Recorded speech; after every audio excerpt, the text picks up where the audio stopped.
Private hospital ਦਾ bill insurance cover ਕਰੂਗੀ ਕਿ ਨਹੀਂ। मुख्यमंत्री सहज योजना कार्ड हैगा, फिर कोई टेंशन नहीं, थोड़ा सारा ट्रीटमेंट कैशलेस है। बिना पैसिਆਂ ਦੇ? जी हाँ। ਹਰੇਕ ਨਾਗਰਿਕ ਜਿਹੜਾ ਹੈ ਉਹ ਮੁੱਖ ਮੰਤਰੀ ਸਿਹਤ ਕਾਰਡ ਜਦੋਂ ਬਣ ਗਿਆ ਤਾਂ ਉਹ 10 ਲੱਖ ਰੁਪਏ ਦਾ ਮੁਫਤ ਤੇ ਕੈਸ਼ਲੈਸ ਜਿਹੜਾ ਇਲਾਜ ਕਰਾਉਣ ਦੇ काबिल भी होगा, एलिजिबल भी होगा। पंजाब सरकार लेकर आई है दुनिया की पहली सेहत योजना। अब पैसे के कारण पंजाब का कोई भी नागरिक बढ़िया इलाज से वंचित नहीं रहेगा। सेहत का हक सबके लिए। स्वागत है एनएफ न्यूज पर। मैं हूं आपके साथ रोहित। मेरे साथ वरिष्ठ पत्रकार पंकज प्रसून मौजूद हैं। उन्होंने कई बार एक पूरा पैराग्राफ कोट किया और उन्होंने कहा कि जब हमास पर या अलग अलग देशों की या मुस्लिम देश जब आपस में लड़ते हैं तो उन्होंने ये बात कही कि पहले एक मुस्लिम देश दूसरे मुस्लिम देश से लड़ेगा अगर सामने है तो, अगर सामने मुस्लिम देश नहीं है तो फिर अपने देश में लड़ेगा, एक डिस्ट्रिक्ट से दूसरे डिस्ट्रिक्ट या एक शहर से दूसरे। अगर वो भी नहीं है तो फिर वो अपने गांव में लड़ेगा, अपनी पंचायत में लड़ेगा। फिर अगर वो भी नहीं है तो अपने पड़ोस में लड़ेगा, पड़ोसी भी नहीं है तो फिर वो अपने घर में लड़ेगा, और अगर घर में भी कोई नहीं है तो फिर अपनी चार दीवारी से लड़ेगा।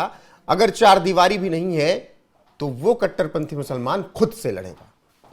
अब ये बात मैं इसलिए कह रहा हूं क्योंकि बात पाकिस्तान की हो रही है, जहां पर तो अब हिंदू ना के बराबर ही हैं, शिया और सुन्नी हैं। अब शिया और सुन्नी की लड़ाई है। आप देखते हैं कि शिया की मस्जिद, सुन्नी की मस्जिद, शिया कब्रिस्तान, सुन्नी का कब्रिस्तान। इस शुक्रवार शिया सुन्नी पर बम मार रहा है, अगले शुक्रवार सुन्नी शिया बम मार रहा है।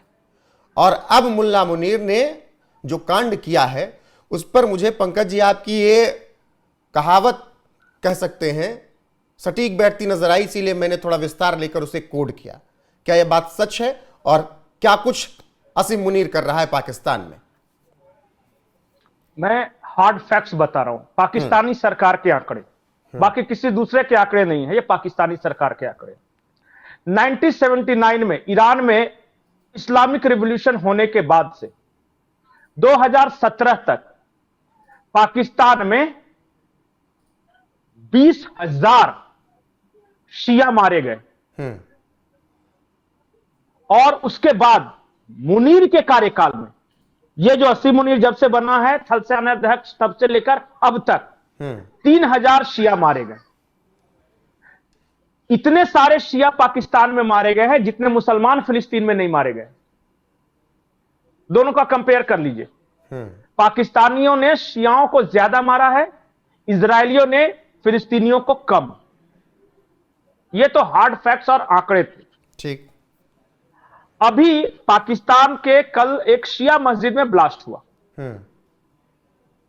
मौत के आंकड़े अलग अलग हैं।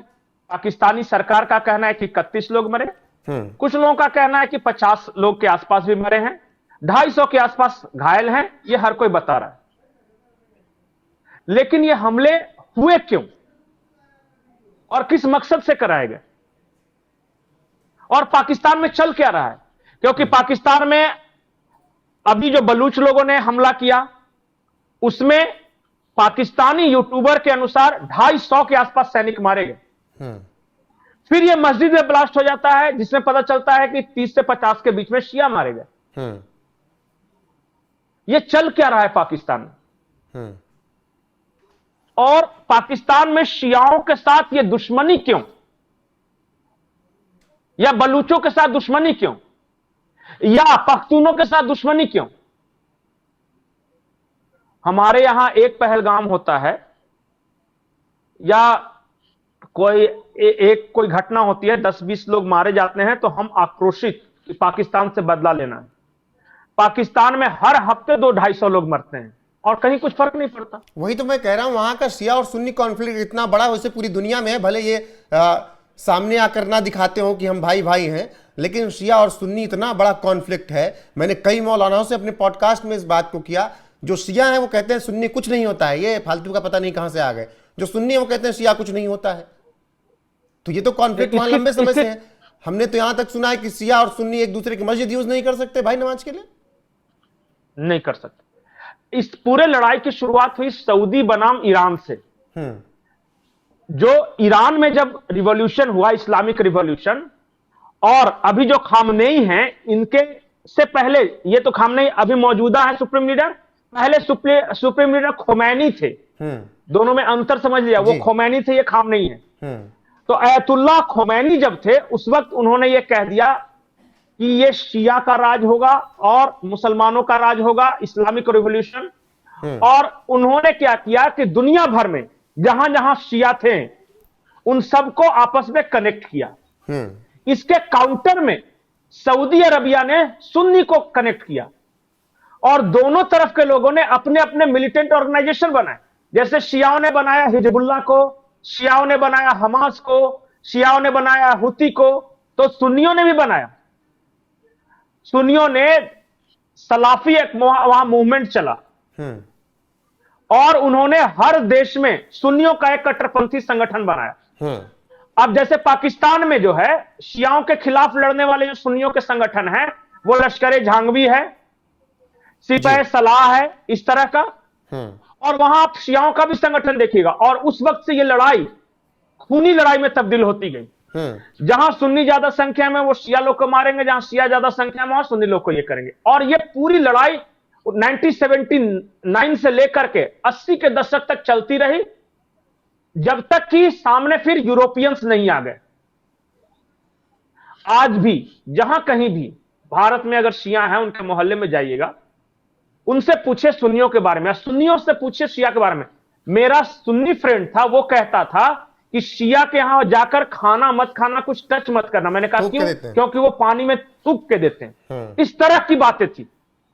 लेकिन ये हमारे खलीफा खामोश क्यों है? अगर पाकिस्तान में ये सब कुछ हो रहा है, खलीफा खामोश क्यों है सब? पाकिस्तान में स्ट्रेटजिकली हो रहा है। ये शियाओं को निशाना बनाने का इशारा यही है कि ईरान पे अब हमला होने वाला है। अच्छा। और पाकिस्तान सुन्नी देशों को यह संदेश देना चाहता है कि देखो हम सुन्नी देश हैं, शियाओं को हम मार रहे हैं। और इसका काउंटर भी होगा। कहीं ना कहीं देखिएगा कुछ सुन्नी मस्जिदों में या इस तरह का पाकिस्तान के अंदर ही होगा। तो इसमें जियो पॉलिटिक्स भी इन्वॉल्व है। आप देखिएगा कि पाकिस्तान जानबूझकर ईरान से दूर जा रहा है और सऊदी के साथ डिफेंस डील साइन कर रहा है, जो कि सुन्नी मुल्क है। तो सऊदी और पाकिस्तान के बीच डिफेंस डील साइन होने का मतलब ही यही है कि एक न्यूक्लियर पावर्ड सुन्नी मुल्क और एक उनका जो स्पिरिचुअल हेड है वो जहां मक्का मदीना है, इसके खिलाफ ईरान सशंकित है और ईरान दुश्मन है उनका। तो एक एंगल ये है। दूसरा एंगल यह है कि मुनीर की स्थिति बहुत कमजोर हो रही है वहां पे। खबरें यह है कि बलूचों के हमले के बाद या उससे पहले भी डोनाल्ड ट्रंप प्रशासन ने कहा अपने लोगों से कि चाइनीज 22 साल से बैठे हुए हैं ग्वादर पोर्ट पे, वो मिनरल्स नहीं निकाल सके। और मुनीर हमें गोली दे रहा है कि आप मिनरल्स निकाल लोगे। और उसके बाद बलूचों ने हमला करके यह संदेश दिया दुनिया को कि यहां पे हमारा चलता है, मुनीर के साथ डील नहीं करो, डील करना है तो हमारे साथ करो। तो ताजा खबर यह है कि अमेरिका अब डायरेक्ट बलूच सरदारों के साथ डील करने पे लगा हुआ है रेयर अर्थ मिनरल्स के लिए। और ध्यान से सुनिएगा इस बात को, मुझे आश्चर्य नहीं होगा कि अगर अमेरिका अलग बलूचिस्तान की मांग का समर्थन कर दे। वो क्यों करेगा?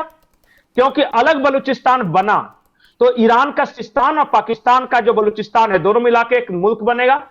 वो मुल्क अमेरिकी समर्थक होगा, अमेरिका सब वहां से रेयर अर्थ मिनरल्स निकाल सकेगा।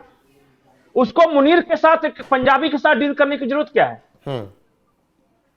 और इसीलिए मुनीर अपने देश में इस तरह के आतंकवादी हमले कराए, फॉल्स फ्लैग ऑपरेशन, ताकि अमेरिका को कहा जा सके कि अभी हमला मत करो ईरान पे और अभी ये सब सारा प्रोग्राम टाल दो, क्योंकि हमारे यहां स्थिति अच्छी नहीं है। ठीक है पंकज जी। मुनीर को भेजना है फिलिस्तीन में अपनी फौज। वो ये बताना चाहता है अमेरिका को कि देखिए हमारी फौज तो यहां इन्वॉल्व है, मस्जिदों में ब्लास्ट हो रहे हैं, बलूच लोग हमें मार रहे हैं, तो हमारे पास कैपेसिटी नहीं है, जब शांत हो जाएगा तब भेजेंगे। इससे वो अपने यहां के मौलवियों के प्रकोप से भी बच जाएगा। बिल्कुल, मतलब पूरी स्ट्रेटेजिक वे में ये काम हो रहा है जो कुछ भी मुनीर कर रहा है। और शियाओं पर जो अत्याचार हो रहा है उस पर इस वक्त दुनिया खामोश है, और उसके पीछे के कारण क्या है वो भी विस्तार से पंकज जी ने समझाया। बहुत शुक्रिया पंकज जी आपका जुड़ने के लिए और इतनी विस्तार से चीजें साझा करने के लिए। बहरहाल बने रहिए हमारे साथ लगातार। नमस्कार।